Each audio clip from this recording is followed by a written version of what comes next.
Hello, I'm the Pink Phantom, and this is my podcast. Join me as I delve into the world of games and gaming, and especially old school RPGs. Together, let's voyage into the astral realm and check out my Phantom Thoughts. In this episode, I'll cover the next section of Muster, a guide to playing D&D the wargaming way, and then we'll delve once more into my solo play of AD&D, Tales of the Dragon Slayers. And now, another selection from Muster, a Primer for War, Advice for Playing D&D in the Wargaming Way. I'm picking up on page 176, a subheading of Egalitarian Refereeing. D&D refereeing has traits in a kind of carny huckster sociology in its cultural heritage. There is an underlying idea of the referee being a wonderful wizard who lets the players enter his magical world. His ways are mysterious, the rules of the game ever fleeting, and judgments arcane. The other players are encouraged to treat the referee as an authority figure. Looking at this after the fact, it seems to me that the carny referee model was and is felt useful in part for the showmanship aspects, and in part because it allowed the referee to obscure the prep. The game could be more impressive with less work if the referee was set on a pedestal like this. It also helped establish an authoritarian organization of the play group, which is better than no organization at all. But then, on the other hand, there are also problems here. The huckster dynamics encourage player infantilization, referee cheating, and lack of long-term accountability. And let's not forget the power struggles, the idea of adversariality that may become associated with the referee's position. For these reasons, I've concluded that I cannot get the game to where I want it to be while being the mysterious master of the game. I must become less for the other players to grow in turn. The alternate egalitarian ideal is to treat the wargaming campaign as a joint project undertaken by all participants as social equals. There is a referee GM who is likely to be the creative primus motor to the project, but they do not desire other players to enter their magical world to have an audience. The wargaming referee desires to engage in peer discourse, and they cannot possibly happen as long as you're the wizard and they're the rubes. To be an egalitarian referee, I think it's important to practice player empowerment, which means helping the other players bootstrap themselves as gamers. Teach the rules, teach the theory of the practice, foster the creative path and passion of each and every one of your co-players. Insofar as you are the greater, this is indisputably the social responsibility of the referee. If you would let go of the burden, finish the process, and stand as equals. There must be transparency and accountability, just like any established organization.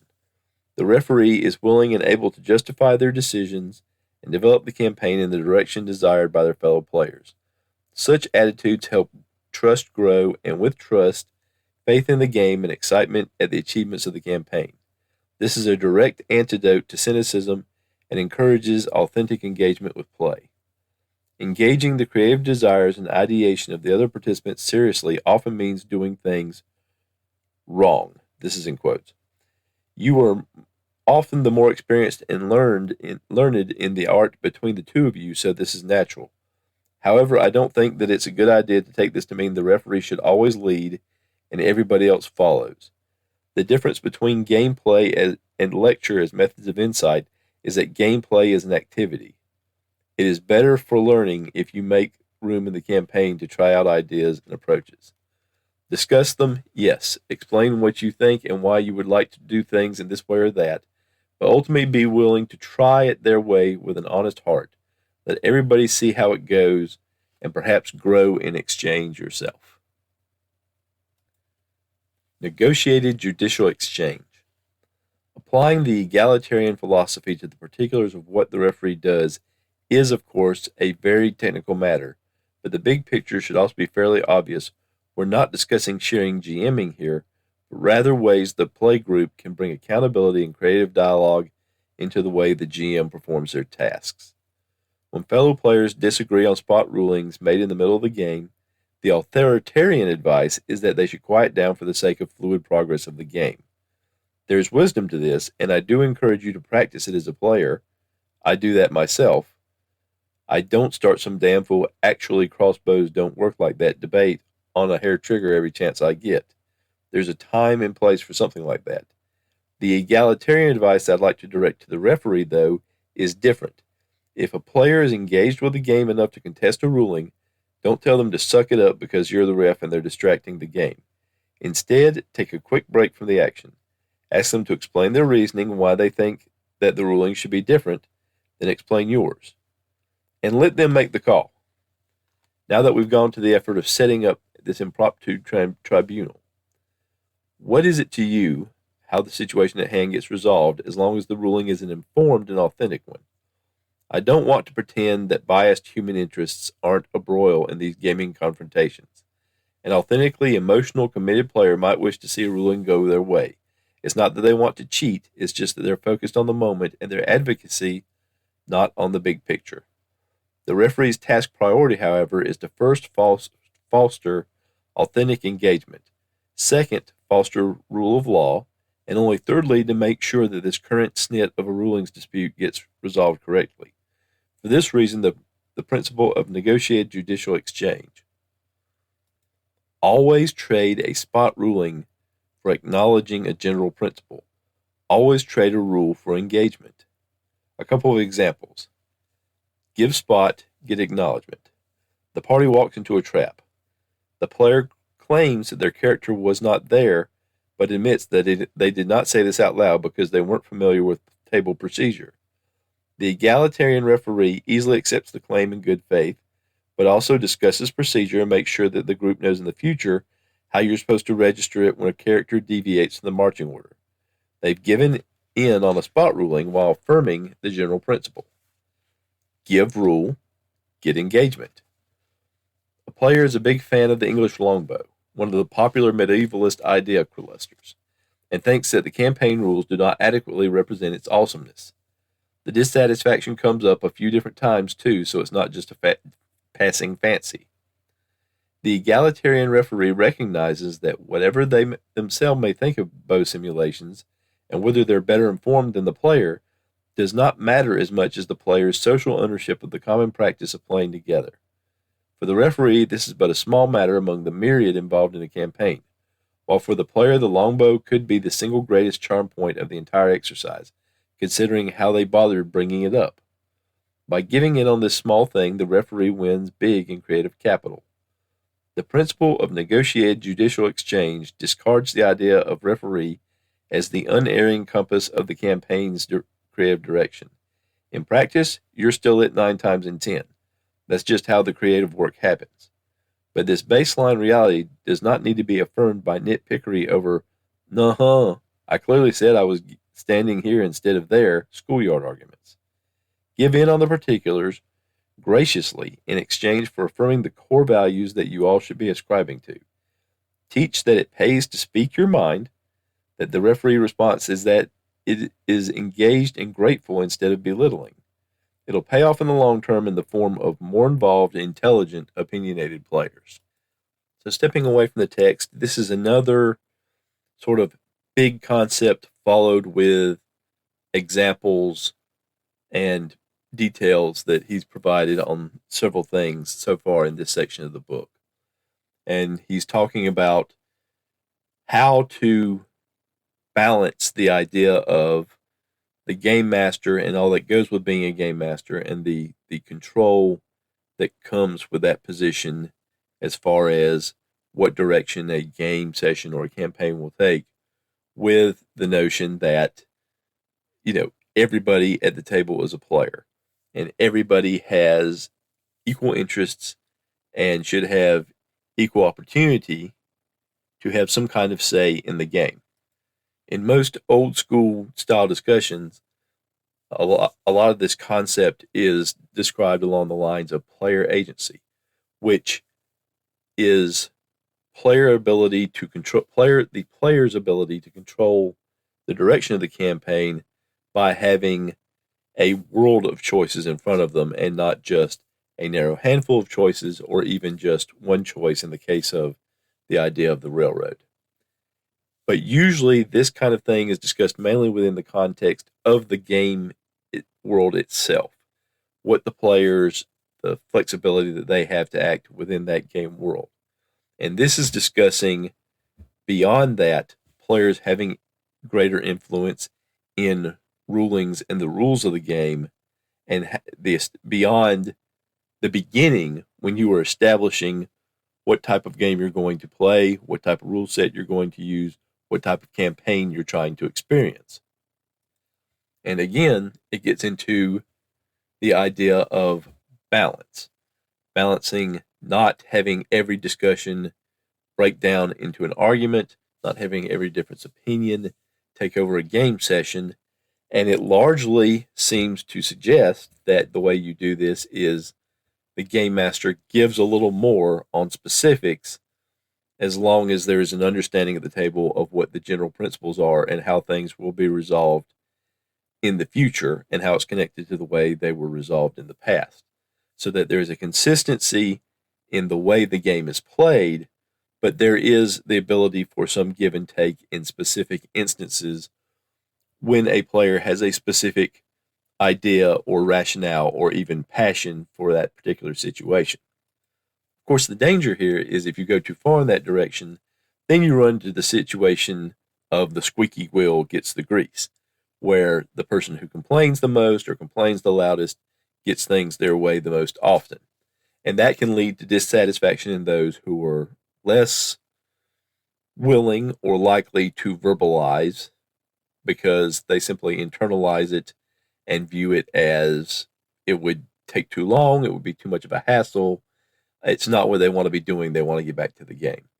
And that's, of course, the danger you run in any kind of situation in particular. And gaming is not isolated from those particular foibles of humanity where they who complain the loudest get their way.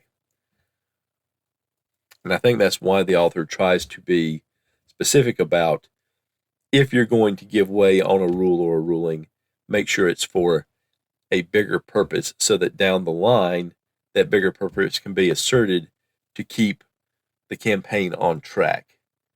And that one person or a small group of people involved in the campaign can't have an oversized influence, but everyone will get a say.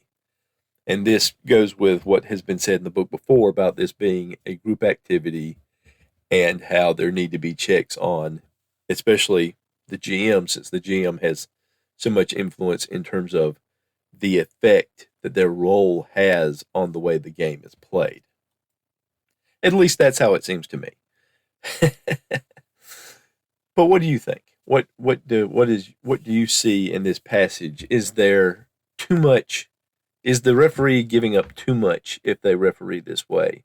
Or is there an inherent danger in inviting discussion perhaps every step of the way with every ruling you make? Because how do you know when to stop? How do you know when it's time to say let's get back to the game? How would you adjudicate situations? How do you adjudicate situations where a player or players are constantly carping about rules or rulings over the course of a game? Even though, and I'm not talking about just general complaining, but where they have an obvious interest beyond just the game's not going their way, but they just don't think it's standing up to the simulation, as the book likes to put it, of what they're trying to experience at the table. Let me know. And now, more from my solo AD&D RPG campaign, Tales of the Dragon Slayers. In the aftermath of the battle with the vile Curly-Tails orcs, Sub-Chief Bacone had gathered up the scattered remnants of the orcs defeated by the human forces. They then rejoined their females and young and fled into the hills to the west. Near the end of the day after the battle, they found themselves facing a force of hobgoblins. Outnumbered and still reeling from defeat, They were escorted to a series of caves where the hobgoblin leader offered them a lesser role but a home. The orcs accepted. Gus and Edgar had departed with the troops to confront the gnolls moving down the King's Road.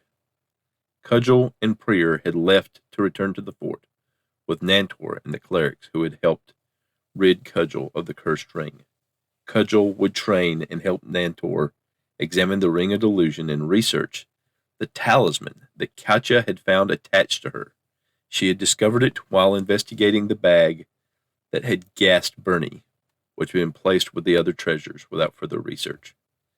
Prier was going to reunite with his order in an attempt to figure out if he could regain his paladinhood. Michael was recovering from near death in the battle with the orcs, so a diminished party of Katja, Sven, Bernie, Harl, and Quinn returned to the dungeon. Day 111, since the Dragon's Rampage began. When Katja chose a magic longsword from their armory for the orc battle, she discovered it was an intelligent weapon with, among other things, the ability to detect secret doors. The day after the orc battle, she and others bid farewell to two groups. Moving south, the clerics and Nantor were returning to the fort. With them were Cudgel, going to train with Nantor and help research the cursed ring that had held him in its sway, and Prier, seeking aid from his order and solace from his god. Going north to confront the gnolls were troops from the fort, a group of nomads, and several regiments of their own troops led by Gus and Edgar. Katja, Quinn, Harl, Sven, and Bernie returned to clearing out their new home. The first part of the day was spent revisiting areas that appeared on their map as if they could hold secret rooms. In the room where they had dispatched the troglodytes, they found such a location. Well, this explains where those females and young came from, Bernie asserted. A cautious search revealed a secret compartment containing metal urns. Within, they found copper, electrum, jewelry, a javelin, and two maps. After their return from the previously explored areas, they took a meal and then returned to the unknown. Their first two encounters were with first a group of gnomes and then a group of dwarves from the clans they had met before. Each in turn they escorted to their occupied areas so their troops could reunite them with their kin. This would be proved to be the first of many reruns, as the wandering monster rolls and regular monster rolls would pull almost entirely from the custom list of established groups that were within the dungeon. The party then returns to the illusionary wall where they had found a group of dwarves before. They move north into a chamber 40 by 40 feet with a 10 by 10 foot alcove in the northeast corner and a east running corridor in the southeast corner, as well as an exit to the north. In this room, they encounter a group of 10 large spiders in a massive system of webs. The spiders are not able to penetrate their armor, and the party kills them off before any can escape. Among the webs, they find small amounts of coins of all types. The party then takes the east-going corridor, and after 20 feet, it splits, going northeast and southeast. They follow the southeast fork to a door, which opens onto stairs going down. They close and spike that door. Taking the northeast corridor, they found themselves being pulled towards the northeast wall by some unknown force. Katja gets stuck to the wall, but the others manage to pull her off. They then continue on and reach an east-west corridor with a door on the east. The west corridor leads back to where they had just met some of the dwarves and gnomes. Sven and then Bernie try to force open the door before Quinn succeeds. A group of orcs from the same tribe they encountered near the second magic pool rushes them after a reaction roll. Katja and Sven are surprised, but Quinn, Harl, and Bernie are not, thanks to being rangers and an elf. After a couple of surprise rounds, the rest of the party responds as well. Soon after, a second wave of orcs reinforces the group, and also a group of berserkers shows up. The berserkers are more negative towards the orcs and attack them from behind. The orcs surrender after several losses. The party thanks the berserkers for their help and let them have the orcs' treasure, and then they escort them to the exit. The berserkers take the orcs, including the dead, with them. The party return to the orc hall and run across more gnomes. After escorting them, the party recruits several soldiers to travel with them in case more dwarves, gnomes are found or prisoners are taken. The orc hall is 90 feet long, with 2 corridors moving south and a door at the east end facing south. They spike that door shut and take the eastmost of the south corridors. It goes 130 feet. There's a hallway that connects to the other south hall at the 60-foot mark, and at the end of the corridor, it turns west with a door to the east. Within that hallway, they also run across another one of the attractive traps, though less powerful. They spike the door at the end of the hall and follow the hallway a further 20 feet to the west into a 40 by 40 foot chamber with 2 exits to the north and 1 south. They follow the south exit 30 feet and it turns southwest 20 feet to another east-west hall. Turning east 30 feet, they find another attractive wall and beyond it, a trapdoor going down, which they spike shut. Following the hall west, they go 60 feet total to a 40 by 60 foot chamber with exits to the north, west, and in the northwest corner, and south in the southeast corner. In this chamber, they find invisible bags of electrum and gems. They realize the west hall leads to the edge of another mapped area. The hall goes 20 feet and turns north-south. North is a previously mapped room. South, after 10 feet, is a door. It opens into an empty 40 by 40 foot chamber with another exit north. It also has a west-facing south door in the southwest corner. This opens into a 20 by 30 foot room with iron trunks. Bernie is injured by a scythe trap, but Katya heals him, and they find a suit of full plate and stones that are floating in a small sack. They return to the 40 by 40 foot chamber and take the north exit. It turns northwest to a secret door. This loops around to a previously explored area. They then return to the 40 by 60 foot chamber and take the south exit. It curves southwest for 10 feet into a 30 by 30 foot chamber with an exit west. They encounter more gnomes and send them back with some of the men at arms. The west exit turns northwest and then 20 feet west. Sven's trident warns of an elevator room, which Bernie disengages. To the south, they see stairs up. Northwest, they come to an X cross corridor with a 5th branch going north. The northeast branch leads to a previous area. Southwest, they enter a 30 by 30 chamber with a west exit and more orcs. The orcs surrender after a brief fight and are sent off with the remaining men at arms. The party finds silver and gold loose on the floor. The west hall turns north after 10 feet and connects to the northwest branch of the X. Further on, they find a side corridor that goes east and then south to a door that feeds into the 5th part of the X-shaped corridor with the north exit. It then goes that north-south corridor then goes 40 feet further north and turns east 80 feet with a stair down at the end. There are doors to the north, which they had previously spiked from the other side during a previous exploration, and another door on the south with a corridor south nearby. The corridor south leads to a previous area and has a door to the west.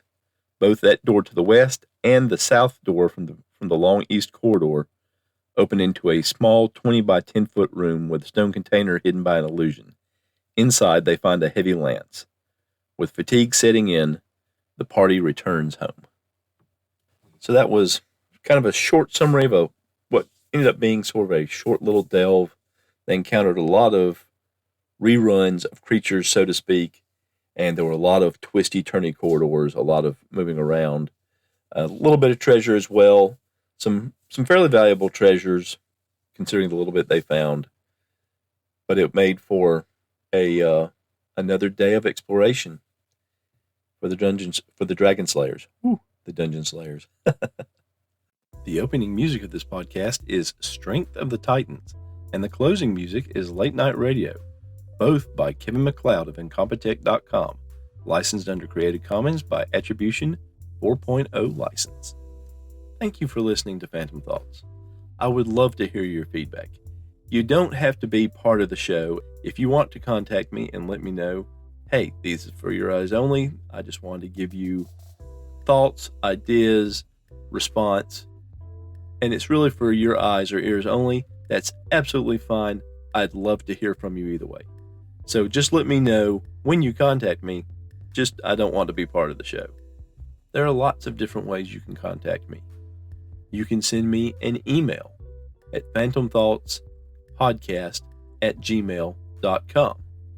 And that can be a regular email, or you can attach an audio file to it. You can use the message button on my podcast site on podcasters.spotify.com/pod/show/phantom thoughts. You can contact me via my Google Voice number, 864-209-1441. You can contact me via SpeakPipe at www.speakpipe.com/phantom thoughts. You can contact me on Discord, The Pink Phantom. All this contact information is listed in the show notes of every episode.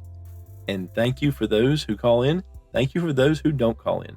I appreciate you listening and hope you'll listen again next time. Until then, I hope you have a great day.